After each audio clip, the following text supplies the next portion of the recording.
Muy buenos días. Estamos a jueves haciendo una introducción a la epístola a los filipenses. Para ello nos hemos dirigido a Hechos capítulo 16, donde estamos mirando el llamado de Pablo a Macedonia, a Filipos y las circunstancias en las que se vieron sometidos a fuertes presiones, pero también al gozo de ver a Dios glorificar su nombre en ellos y a través de ellos. Nuestra lectura hoy está en Hechos, capítulo 16, versículo 25 al 34. Y dice: la multitud, hacia la medianoche, estaban en la celda, en el cepo, con los pies en el cepo. Dice, hacia la medianoche, Pablo y Silas estaban orando y cantando himnos a Dios, mientras los otros presos los oían. De repente sobrevino un gran terremoto, y los cimientos de la cárcel se conmovieron. Se abrieron de golpe todas las puertas y todas las cadenas se soltaron. El carcelero se despertó y al ver abiertas las puertas de la cárcel, sacó la espada para quitarse la vida, pues pensaba que los presos se habían escapado. Pero Pablo le gritó diciendo: no te hagas ningún daño, que todos estamos aquí. El carcelero pidió una luz y se adentró apresuradamente. Tembloroso se prostró a los pies de Pablo y de Silas, los sacó fuera y les preguntó: señores, ¿qué debo hacer para ser salvo? Ellos respondieron: cree en el Señor Jesucristo y serás salvo tú y tu casa. Luego le expusieron la palabra del Señor a él y a todos los que estaban en su casa.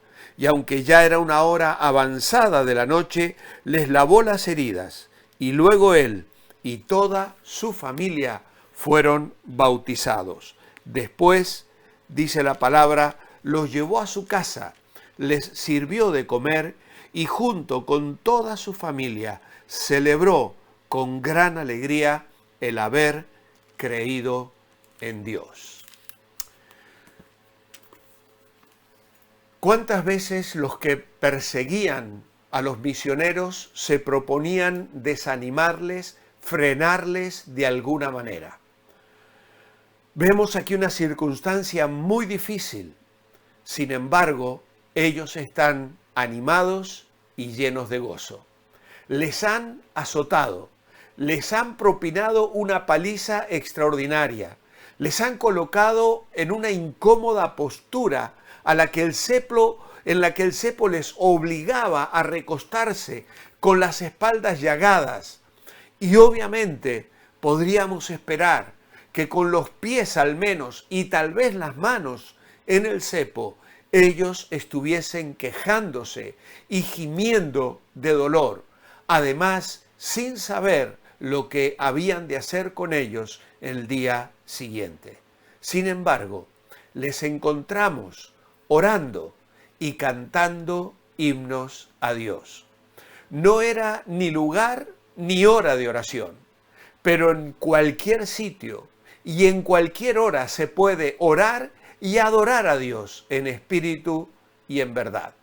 Santiago 5:13 dice: el que esté afligido haga oración, el que esté alegre cante alabanzas. Y aquí tenemos a Pablo y Silas bajo aflicción y orando, pero también alegres y cantando alabanzas. Lucas hace notar el detalle de que los presos les escuchaban, lo cual indica que cantaban lo bastante alto para que sus voces se oyesen a través de las duras paredes de los calabozos.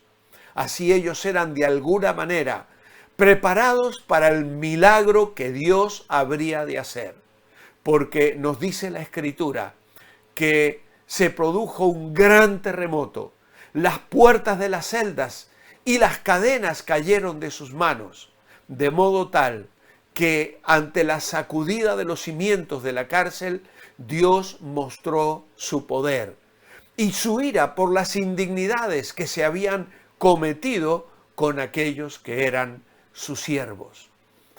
Y entonces se abrieron todas las puertas y las cadenas de todos se soltaron. Ahora,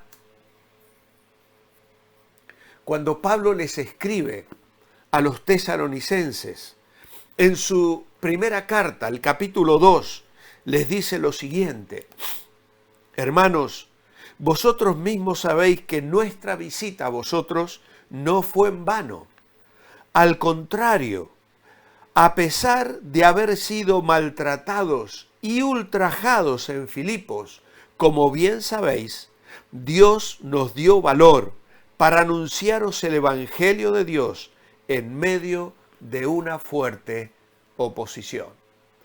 Así que Satanás usaba todos sus artilugios para frenar el avance del Evangelio.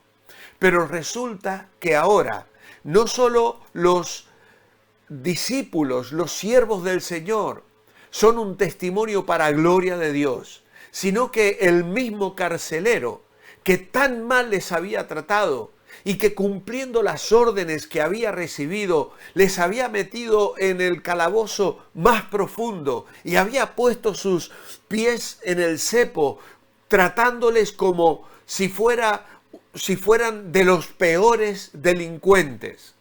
Ahora, aquel hombre, observando lo que ha sucedido, dándose cuenta de que él no tenía ninguna culpa en que la cárcel estuviese abierta y pensando que los presos todos habían escapado, este hombre se quiere suicidar.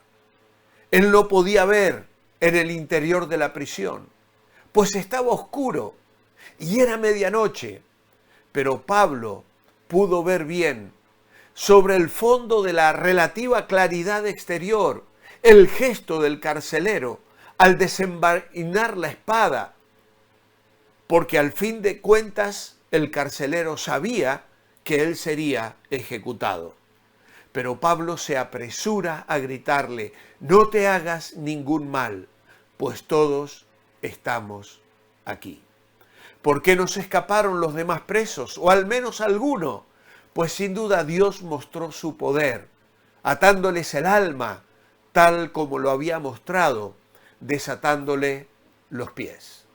Y entonces la reacción del carcelero tras el grito de Pablo, el miedo que antes tenía, que le llevaba a tratar de suicidarse, ahora le lleva, bajo la acción de la gracia, a que su alma se quebrante y se postre temblando a los pies de Pablo y Silas.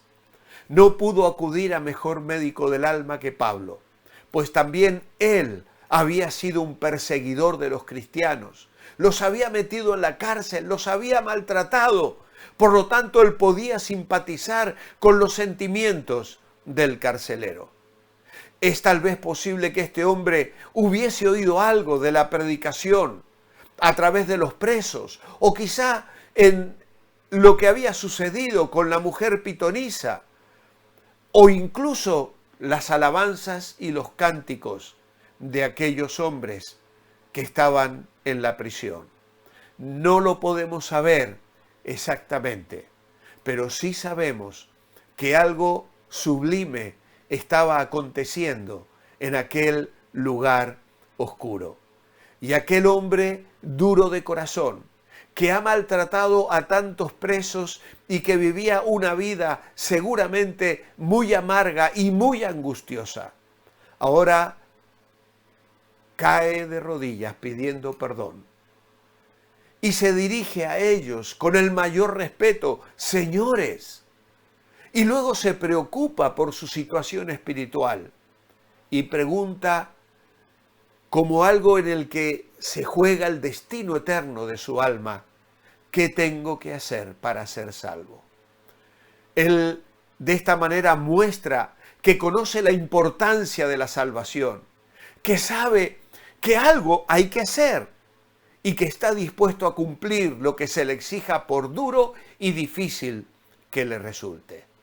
Pero el Evangelio, breve, conciso, claro, se establece sobre una frase clásica y sencilla, directa al corazón: no hay nada que tengas que hacer Solo creer en el Señor Jesucristo y serás salvo tú y tu casa.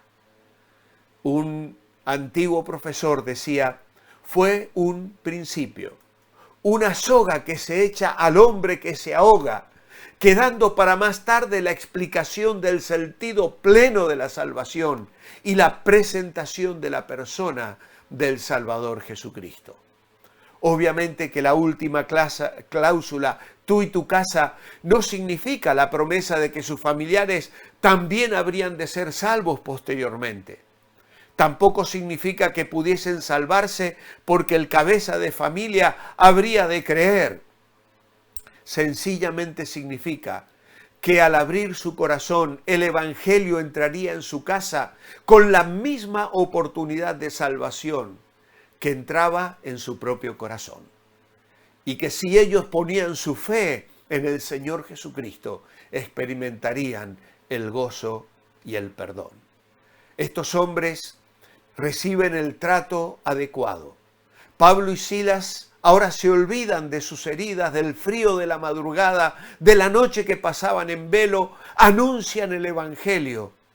Y Lucas no nos dice si algún otro preso se convirtió o no, pero lo que se desprende del contexto posterior es que allí mismo en el patio de la cárcel, Pablo y Silas instruyeron con más detalle en la palabra del Señor, no solo al carcelero, sino también a todos los que estaban en su casa.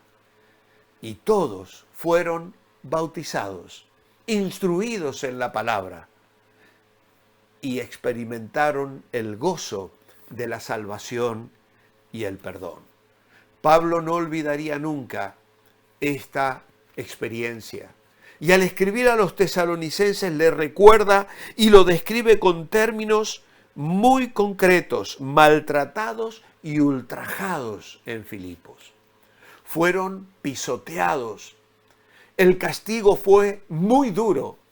Y como nos decía Abraham el domingo en el partimiento del pan, la iglesia en Filipos nace del sufrimiento, nace en medio del sufrimiento. ¿Cuántas veces pasamos por momentos difíciles en nuestra vida? No podemos entender por qué el Señor nos permite experimentar estas situaciones.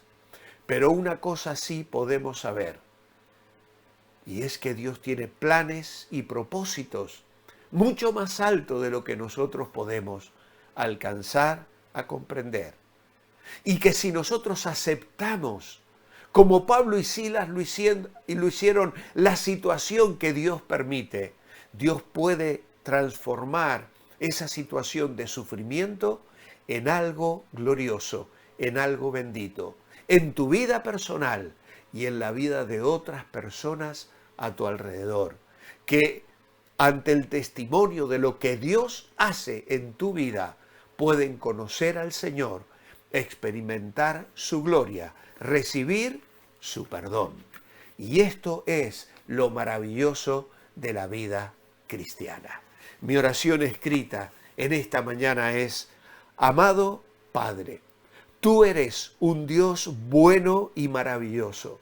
Y aunque a veces permites, como le dijiste a Pedro, que Satanás nos zarandee como a trigo y lo haga incluso aplicando momentos de gran dolor y sufrimiento, tú, Señor, puedes transformar eso en bendición y victoria para nuestra vida personal y para la vida de otras personas a nuestro alrededor, los cuales también te pueden conocer y experimentar el gozo de la salvación y el perdón.